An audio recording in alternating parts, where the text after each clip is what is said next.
A gente vai falar agora da PEC dos benefícios, ou PEC polêmica, né? Tem gente que chama kamikaze, das bondades, tem novidade aí, justamente ampliando, segundo o que querem, os deputados que apoiam aí, né, o pacote de benefícios sociais do governo, e aí tem previsão de votação hoje na Câmara dos Deputados. Passou com tranquilidade lá na comissão especial, e agora quem vai contar direitinho aí o andamento pra gente é a super jornalista Camila Andrade. Boa tarde pra você, Camila. Conta pra gente, então, se há uma expectativa de que a votação de fato entre e vire hoje, ainda nessa quinta-feira. Boa tarde.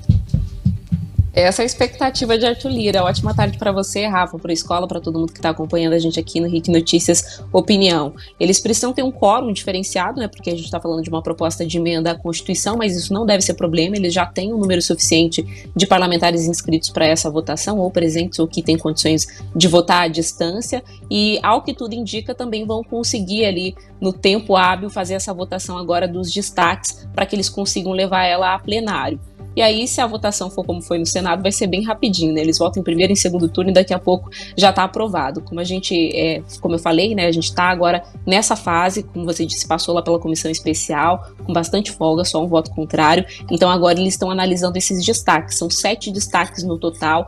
Os principais, todos eles foram propostos pela oposição, mas os principais, eles tratam em relação àquele prazo final, né? Que seria até dezembro do pagamento de todos esses benefícios. A oposição tenta, então, manter esses benefícios por mais tempo, só que a previsão é que, de fato, nenhum desses destaques passem para que eles possam manter o texto tal qual ele veio do Senado, porque aí acelera a tramitação, aprovado na Câmara em 2 turnos, não precisa voltar lá para o Senado de novo. Então, se eles conseguirem votar essa PEC hoje, lembrando que é preciso 3/5 dos deputados, então 308 dos 513 a favor em 2 turnos, amanhã mesmo ela pode ir à promulgação. Eu procurei alguns parlamentares paranaenses, o Haroldo Martins, por exemplo, adiantou que vai votar a favor, pois apesar das críticas, os benefícios eles são imprescindíveis nesse momento. Vamos ouvir. É a realidade daquilo que o brasileiro está precisando hoje, de um pequeno empurrão, de um pequeno impulso para poder melhorar um pouquinho a sua condição econômica.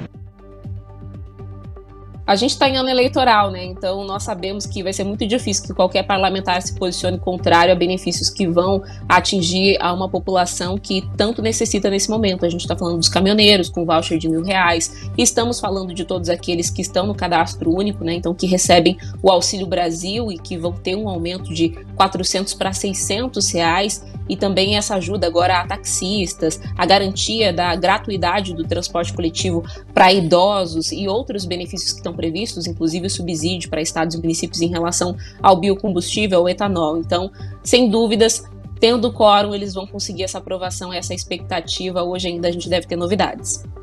Pois é. Tá aí, portanto, Camila, essa definição que a gente aguarda, ainda a expectativa em torno da votação, né? Vale trazer uma informação apurada aqui pela nossa produção, que o deputado federal Nereu Crispim, do PSD do Rio Grande do Sul, entrou com uma ação no Supremo Tribunal Federal para tentar impedir a votação da PEC dos benefícios, PEC kamikaze, como você quiser aí, né? A expectativa, obviamente, é de que a proposta vá a plenário ainda hoje. Agora resta saber se o Supremo vai dar uma pitacada aí também nesse caso, né? É isso, escola.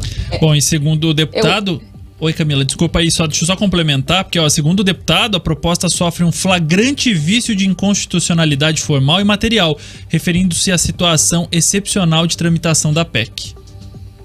A gente tem toda essa discussão, né? A gente vê, inclusive, a própria oposição apontando algumas questões de ilegalidade, o fato de que a gente está há 3 meses das eleições, por exemplo, a gente está falando de ampliação de benefícios sociais, criação de alguns deles, mas mesmo essa tentativa, né, de recorrer ao Supremo não deve ser bem sucedida, porque o que eu apurei aqui ao longo dessa semana é que existe uma ala dentro do próprio Supremo que é contra essa interferência nesse caso, porque a gente está falando de uma proposta de emenda à Constituição e não um projeto de lei.